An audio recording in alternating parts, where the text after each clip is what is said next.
Hello everyone, this is Alex from GAINS. Today I'm with Jacobo and Towqeer. Jacobo is the CEO and founder of Nahmii. It is a layer 2 for Ethereum.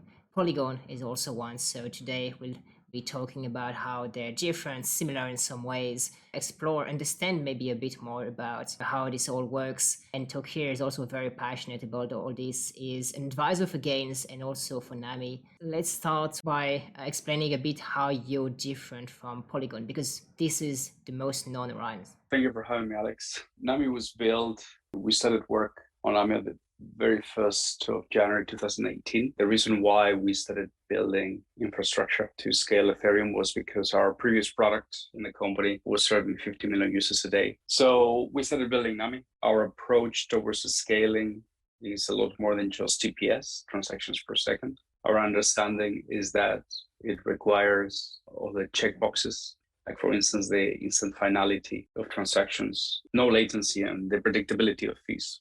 Polygon, if I recall correctly, is based on the minimum viable plasma, which was one of the flavors coming out of a failed project from Omisego back in 2017. The key differentiators in terms of Nahmii and Polygon would be, for instance, that Nahmii is a fully non-custodial solution with independent multi-sigs. You can exit your funds. We don't touch your funds. We cannot seize your funds, unlike Polygon. Did you just say that Polygon can seize your funds? There is lack of transparency when it comes down to Polygon. They rely on a multi-sig. There's about 5 people involved in the multi-sig, and most of them are the co-founders of Polygon. There's no clarity behind who are the other individuals. And indeed, they could seize the 4 billion, whatever they have in TVL. That's the case, yes. All right, interesting. That's pretty cool. So you're non-custodial. You have different approaches, not only to TPS, but also finality. I guess my second question would be, that's really nice. There's a lot of very deep technical projects, but in the end, what matters is adoption. If you want to tell us more on the business side, how you're exploring things. Yeah, in terms of the business side of things at our end, since we got into blockchain in late 2016, beginning of 2017, our objective was from the very beginning to have commercial adoption and to bring blockchain to the next 100 million people, 1 billion users. It's worth saying that at that time, we had a system that was used by 50 million users a day. We're not a new player. We have been around for 5 years now.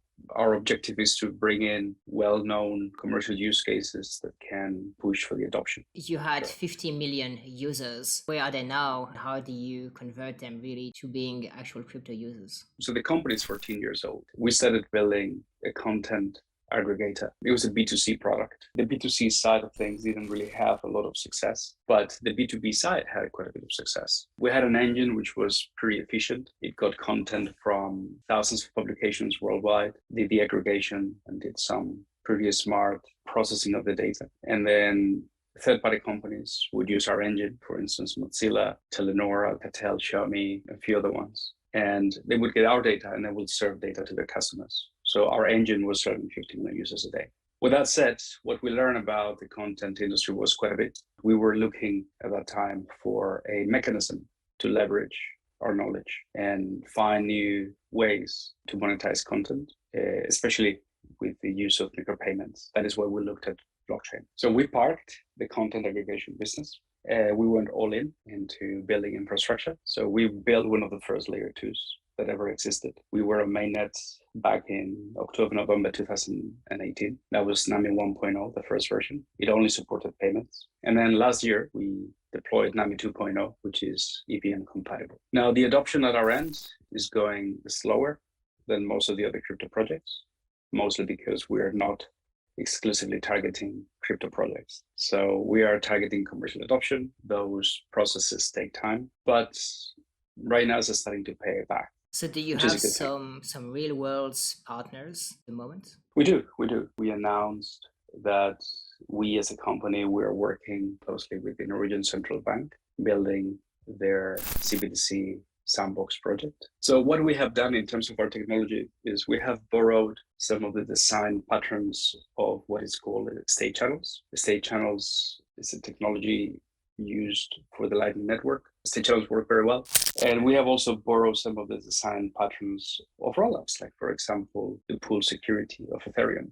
what we think we have done is a series of compromises, and every layer 2 makes compromises in their design. But those compromises have resulted into us having probably the most efficient layer 2 that exists today. Now, the question is, how can we afford, how can we do instant transactions? So let's just say you would like to send me 1,000 USDC. So in the state channels, you would open the channel to you and me, and then you would send the transaction sending the message. I will receive it when the transaction is finished. We do pretty much the same. We instead add as well an operator in between that is going to immediately co-sign the transaction for you. So let's just say you would like to send me those 1,000 USDC. The operator sees your transaction, is going to confirm it, is going to print a receipt on our network, and the transaction is final. So your balance has been decreased by 1,000, my balance has been increased by 1,000, and I can make use of those funds anytime I wish. Still, the money is really held in a smart contract. So again, we don't touch your money as an operator. Makes sense. Towqeer, I wanted to ask you what made you passionate about this project when you joined it, when you discovered it, how you're helping? First of all, I'm a pretty big fan of how Nahmii is doing things, because one of the biggest things that we lack in the blockchain space right now is there is no transparency. First thing that you focus, even you know it as GAINS, that first thing that you look at is like, who's the team and who are the people behind it and how transparent they are, which becomes the first key factor of actually being associated to any particular project.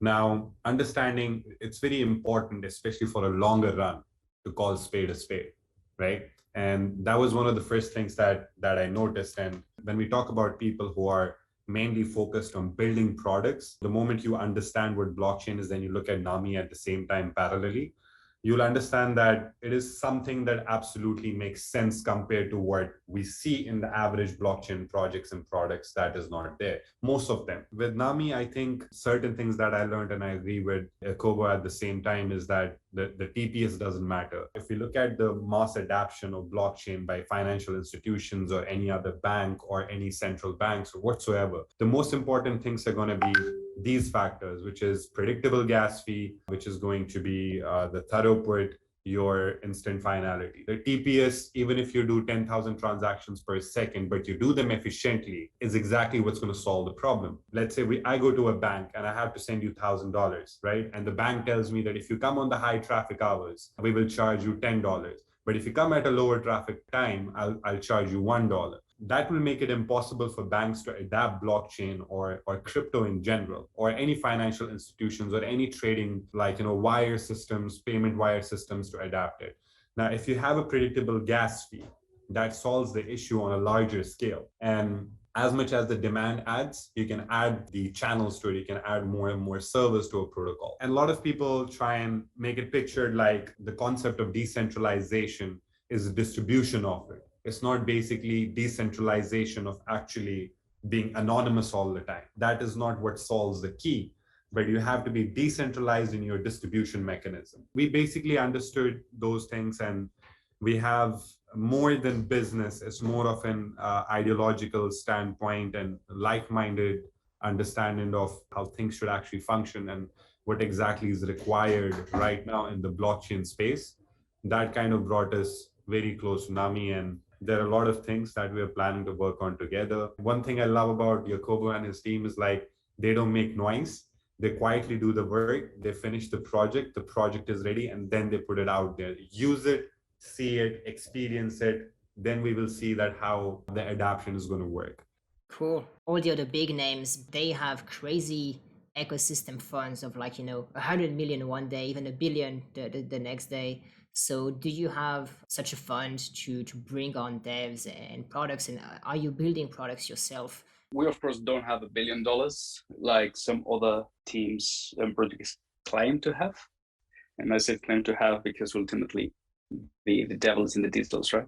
What we have is several things. So we have plenty of runway. We have a team of 30 of us. We have a program to incentivize the usage of Nahmii, which is about $100 million in rebate fees on a per project basis. Of course, this implies that the product has to have some usability. What we have as well is the pedigree and the background of having built a system used by 50 million users a day.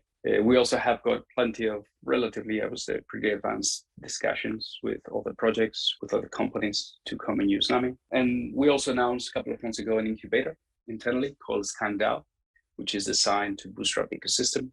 And we have quite a bit of products being built and deployed, not only by us, but also together with some of the partners. So we have right now a DEX on mainnet called Niifi, and we also have got quite a bit of other products being built. 4 of them are currently being tested in staging mode, will be deployed hopefully very soon. We have a few other ones being built and also deployed later on this year. So all combined, I suppose we'll be touching maybe the dozen of products in the next few months, give or take. Tokyo, you want to share your thoughts in a minute?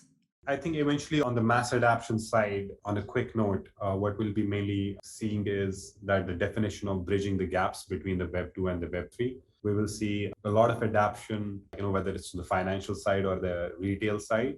So there are a lot of products which have already been rolled out in the market, which may be or may not be perfect yet, but I see a lot of products which have the capability of taking the majority stake through acquisition of the Web 2 based users. Awesome. Thank you for everything. Let's get through this together. Guys, subscribe, like, write a comment. Check out Nahmii. All the links in the description. Might be an interesting project.